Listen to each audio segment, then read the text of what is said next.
महाराष्ट्रात आपलं स्वागत आहे। सोलापूरमध्ये झालेल्या दिशा समितीच्या बैठकीत राज्य शासनाने शेतकरी विरोधात काढलेल्या परिपत्रकाचे धक्कादायक सत्य उघडकीस आले होते। राज्य शासनाने रोजगार हमी योजनेमधील मनरेगा पाणंद रस्त्यांची सार्वजनिक कामे थांबवण्याचा निर्णय घेतला होता। संपूर्ण राज्यातील पाणंद रस्त्यांची कामे बंद पडली होती। राज्यातील फडणवीस सरकारच्या या निर्णयावरून सोमवारी खासदार प्रणिती शिंदे यांनी थेट लोकसभेत आवाज उठवला आहे। तसेच फडणवीस सरकारने काढलेल्या GR वर स्टे आणण्याची विनंती केंद्र सरकारला केली आहे। लोकसभा अधिवेशनात शून्य प्रहराच्या कालावधीत खासदार प्रणिती शिंदे यांनी महाराष्ट्र सरकारने 13 डिसेंबरला काढलेल्या GR विरोधात प्रश्न उपस्थित केला। शिंदे म्हणाल्या की राज्य सरकारने एक GR काढून राज्यातील मनरेगाची सर्व कामे बंद करण्याचे आदेश काढले आहेत। यामुळे मनरेगाला मिळणारा निधी पूर्णपणे बंद केला आहे। अनेक कामांचा निधी थकवण्यात आला आहे। 1 डिसेंबरपासून मनरेगा अंतर्गत एकही विकास कामे झाली नाही। राज्य शासनाने मनरेगाची कामे थांबवून ग्रामीण आणि दुष्काळी भागात रोजगार आणि विकासाचे महत्त्वाचे साधन ठरलेल्या मनरेगा योजनेचा निधी कोणत्या योजनेकडे वळवला आहे, असा सवाल लोकसभेत उपस्थित केला।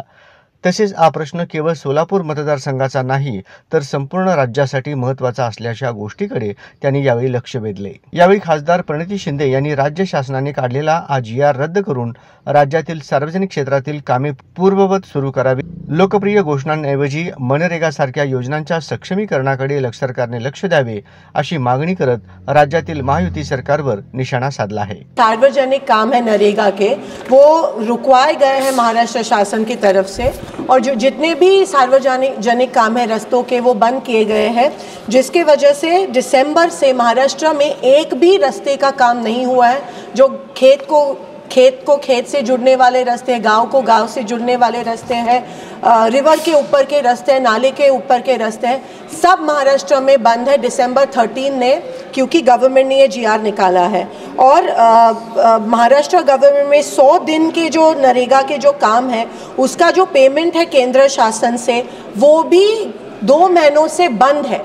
100 दिन का पेमेंट केंद्र शासन का जो है वो बंद है। 100 दिन के ऊपर जब 20 दिन लगते हैं, 15 दिन लगते हैं, उसका भी जो स्टेट गवर्नमेंट का पेमेंट है वो पिछले 2-3 महीनों से नहीं आया है। मेरे मन में सवाल ये आता है, क्या ये पैसे कहीं और डाइवर्ट किए गए हैं कोई और योजना के लिए, क्योंकि इलेक्शन जीतना चाहते थे? ये सवाल है, क्योंकि अगर गांव में रास्ते का काम नहीं हो रहा और उसके लिए GR आया है कि सारे काम बंद होने चाहिए, तो ये चिंताजनक चीज़ है। और मैं आपके माध्यम में से सरकार को कहना चाहती हूँ कि ये जो GR है उसके ऊपर आप तुरंत स्टे लाए। पाणंद रस्त्यांची कामे सार्वजनिक कामांतर्गत येतात। या कामांसाठी केंद्र सरकार 60% तर राज्य सरकार 40% निधी देते। मात्र राज्य सरकारने केंद्राची कुठलीही सल्लामसलत न घेता या कामांना थांबवले आहे।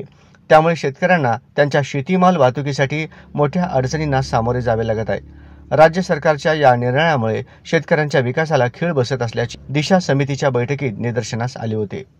राज्य सरकारने निधी कमी पडत असल्याचे कारण देत सार्वजनिक कामांना ब्रेक लावला आहे।